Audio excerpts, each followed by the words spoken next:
Hi everyone, this is Elikos Kanikachewe, and today I'm going to present to you on some of the characteristics of a good lecturer. And we know that the characteristics are many, but we are just going to pick some that can help us to see who a good lecturer is. To begin with, I start with the introduction. Actually, the act of lecturing delivers knowledge to students orally. It gives teachers the chance to simplify complex information and improve class material so that the students will grasp it. So the visibility of the instructor to creativity, communication, knowledge using various instruction approaches and instruments is actually key in the efficacy of speaking.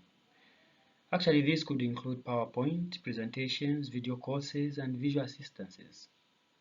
Whatever approach the lecturer chooses, it should take into account the needs of the students. For instance, young students could find it challenging to concentrate when the instructor, actually the lecture is too long.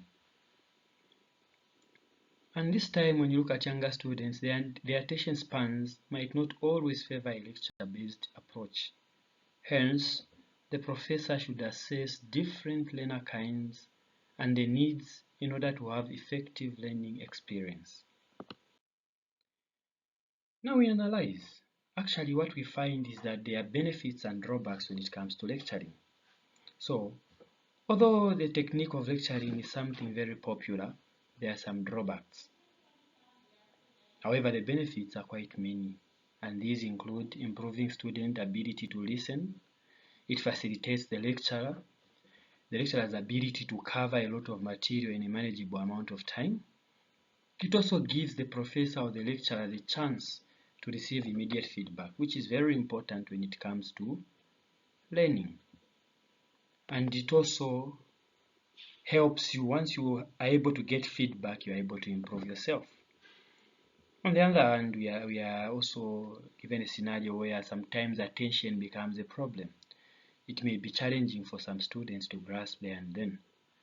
Also, it is simple to subject students to information overload. Sometimes you see a lecturer may prepare a lesson plan which he wants to cover in as little time as possible, and thereby he ends up overloading students with a lot of information. These are just some of the drawbacks. So when a lecturer, especially in courses that are bulky with information, when the activities are few, actually the student just becomes a recorder. The student is no longer engaged in the course content. So when you look at all these difficulties, what's more important, we may look at different kinds, but the most important thing is that the lecturer himself should be well prepared and should be able to deliver whatever he can, and it should be able to be delivered looking at also the student needs, the situation of the students. So it is crucial to identify the learning strategies that are most effective for which students, under which learning circumstances, and with instructor according to Harrington. So Harrington says it is very important. We need to actually see how we can engage the students. It is crucial to look at the strategies that will help the lecturing or the teaching become more effective. So in the current technological era, this is evident that it is true. Most students are becoming digital. And when they use technology, a teacher is likely to witness high level of participation. This simply entails the lecturer himself has to be well equipped with technology because today's students and learners are more equipped, and therefore we have to acquaint ourselves to such information. We should not remain behind. Now, what are some of the characteristics of a good lecturer? This is our main theme. This is our main topic. So the characteristics are many, but I'll point out a few that are actually going to help us. The first thing is adaptability. We have to know that the professor or the lecturer must be able to identify what is working for their student.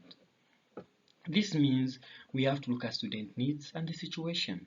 So if possible, the usage of various learning theories and teaching methods can be applicable for an effective teaching learning process to occur. So in short, each class is unique. They have different kinds of learners, and thereby we need to be able to analyze so that we may adapt. Empathy is another important characteristic. It is important to understand what students are experiencing and feeling. Thereby, once we understand, we are able to become empathetic, and therefore we may avoid certain assumptions. And we can also use that to our advantage to make sure attention is provided.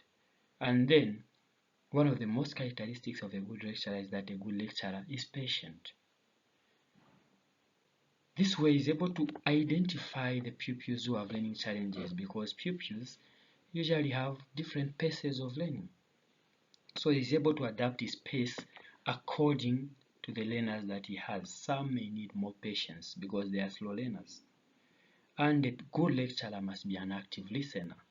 He listens not only with his ears, but also with his emotions. He's able to read the emotions of the pupils or the learners, and thereby he's listening to the feedback even if it is not given. And then a good lecturer is a lifelong learner. He keeps learning, trying to improve. That's why I said today's pupils are more technological, and thereby they need more attention. They are good with technology. For us to teach them, we need to acquaint ourselves with technology, and thereby we keep learning day in, day out. We have to avoid, a good lecturer must avoid being biased.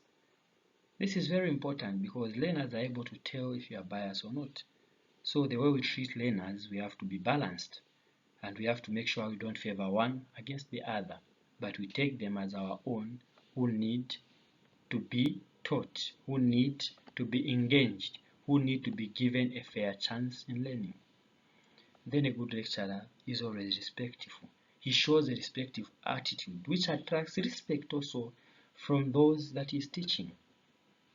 The most important thing is that a good lecturer is always prepared. He has to prepare rigorously before he comes for class. We can summarize that planning is a great characteristic that is important for a good lecturer. He plans ahead. He knows what is going to deliver, and everything that is there he has already planned and is able to give out. Organization. So what we see is that a good lecturer is well organized. He knows which material to use, he knows which one to do. So organization and planning, they actually go back together. And then a good lecturer is able to adapt the material with great examples, especially realistic examples. So you should be able to use examples so that you are able to make the learners understand. Visual aids is another important element of a good lecturer. That's why in most cases they say, what are the learning aids that you are going to use? PowerPoint, sometimes videos related to the course.